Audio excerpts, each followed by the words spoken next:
Welcome back. You are watching the Sunday Footy Show. Before we get back to business, I hate doing this, but I've had a text from one of the world's foremost zoologists. You've got a retraction, have you? Eddie Maguire. Eddie Maguire's text. So what did he come up with? Well, he's not a big fan of yours, as you know. But, so I'm not going to read that bit. I don't know. What have you done to him? I don't know. I don't know either, but it's scathing what he says here. It can be a hind, a female deer. Yeah. Where's the apology as well? Did you ever see Fonzie apologise? Do you assess the rest of the quiz and how it was conducted? And shambles of the whole thing threw me. So. Well, no, I think when you renamed our longest-serving Prime Minister, well, that was Kane. Menzies. That was Kane. You called him Mackenzie. That was Kane. It was me, but he agreed. Yeah, of course he did. It sounded right. Anyway, Eddie wants to talk to you after the show. Now, let's talk about North Melbourne's win, shall we? The second for the season, so Kangaroo support is certainly up and about, and it came at the expense of a very disappointing Gold Coast Sun side. North Melbourne 9-18. I think was it 1-7 in the third quarter alone. Joining us now is the skipper Jack Ziebell. G'day, Jack. Hey guys, thanks for having me. No, well, thank you for coming on. Now, first up, we had that breaking news just before about you guys. So, Damo, I'm sure you want to ask Jack about that. Yeah, just being exposed to the Tier 2 exposure side at the airport yesterday on your way to Hobart to play the Gold Coast Suns. You've been required as a club and a staff group to be tested and to isolate, awaiting negative results. What can you tell us with regard to that and what it means for the week ahead? Yeah, I suppose that obviously we were alerted to the situation at the Melbourne airport late last night. I think once the details were uncovered. And I suppose it sort of is a bit like the way this year goes.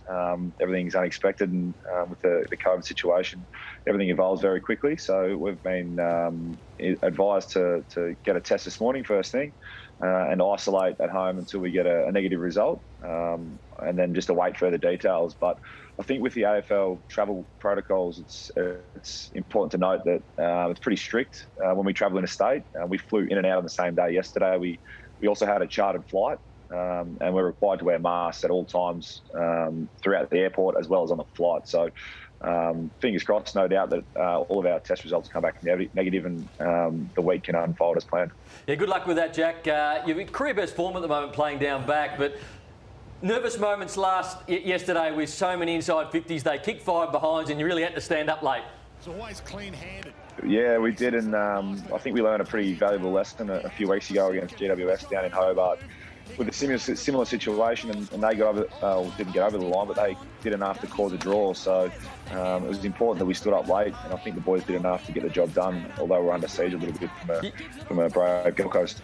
You were under siege late, but you did have more inside 50s, plus 16. I think it was plus 22 at one stage, apart from these inside 50s we're seeing late. So you had the run of the game for most of it. We did. It was really pleasing the way the boys executed the plan. We went into the game, and unfortunately we probably didn't kick as accurately as we would have liked, but we understand that's part of football, and no doubt we'll go to work this week and try and fix that. But I think the more important thing for us was generating the shots, and the boys have been outstanding over the last 3 weeks in doing so, and I think we've been a lot more competitive, and we're playing a way better brand of footy at the moment that I think our fans can identify as something exciting for the future. Just on that then, Jack, have you found that much has changed, or you're just executing better? Because obviously the form over the last 3 or 4 weeks has been really, really strong. You got belted up by Essendon and obviously the Dogs in previous weeks. Is it just understanding what David knows a bit better and more experience in the players now?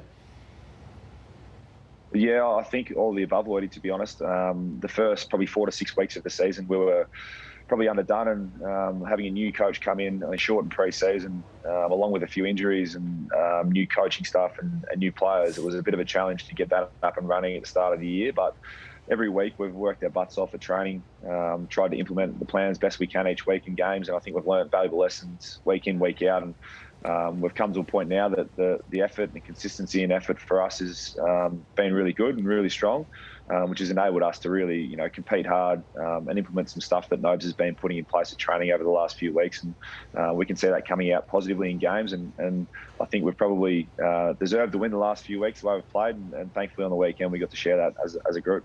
Jack, Luke Davies-Uniacke has been building all year, I think, and can be a future star of the game. How have you seen his development, and was he one of those ones that was perhaps a little bit underdone early but now is really getting that fitness to the required level? Absolutely. I mean, LDU, I think we can all see his skill level and his powerfulness around the contest. He's bloody hard to tackle. And I mean, you watch him there, his side movement, lateral movement is second to none. He finds space in the contest. And I think for him, more than anything, he's just growing in confidence, which young players in the modern game, you need that in spades. And sometimes it's a funny thing, confidence, it's hard to find. But he's growing each week and he's starting to believe his own abilities and he's going to be a star for us going forward. It's going to be exciting for our fans to watch. And Jack, your own role in 2021, it's been down back basically exclusively for the entirety of the season to this point. Is that it for you for the remainder of your career now? This is where we find you? Or is it just as the club resets and it comes out of 2021, you may go back into the middle? Oh, I've been a big demo of playing where the coach wants me to play. And this year it's been down back, and a bit of a role change for me, and something I've really enjoyed, to be honest. In a bit of a year that, you know, especially the first half of the year, we've been under siege a little bit down there. So I feel like I, as captain of the footy club, but can have more impact behind the footy, helping us set up, getting our shape sorted, and being able to provide a bit more of a sturdier defence. Within that, though, I've learned a hell of a lot in my role. Each week I'm learning new lessons and playing on different opponents that have got different tricks. So it's been an awesome year for me personally to be able to develop a new set of skills. But I think that I've been able to add a little bit more to the team with my leadership as well from behind the footy, which has been great. I guess one of the positives of being at home as your new baby, you're a new father to young Pippa. We've got a photo. How's that going for you at the moment? Oh, it's awesome, mate. I've never wanted to come home as much as after Pip's arrived.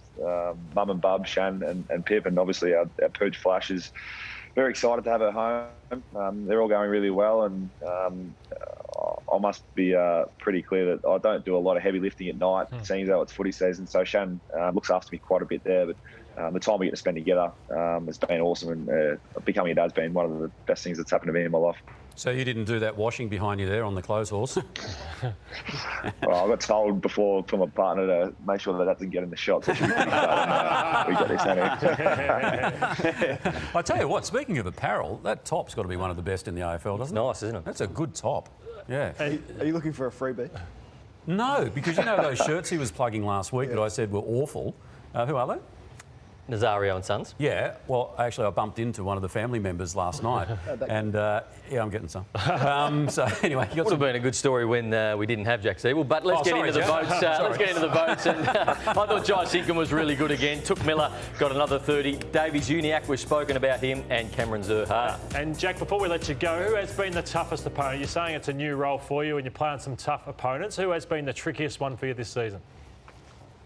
Well, there's probably a couple Lloydos, a couple of tall boys I've had to play on earlier in the year. I mean, Josh Bruce kicked 10 goals against us in round 3, I think it was, and we got him again this week. So he was probably up there. And also a couple of the quicker types in the small forward area generally challenge us older fellas. So the tall boys and the small boys, it's a good mix. It's been a good learning year, so it's been fun. Good on you, Jack. Good to see you. That dog you mentioned, Flash, is that the one that we put the APB out on a couple of years back, the one your dad lost? Yes, that was, what was that, 3.5 years ago? Was it? I still have to thank you for that, mate. You helped get him home, so he's happy as Larry back with us. But yeah, we lost him for a good 3 or 4 months, I think. Yeah, so it was a pretty good story. Yeah, I hope I didn't put your dad in there, but anyway, apologies about that. No, that's all right. He's happy now. He's back. All right, terrific. Good to see you, Jack, and all the best with young Pippa. Pippa Ziebell, what a great name. All right, Jack Ziebell joining us there, the captain of the North Melbourne Footy Club.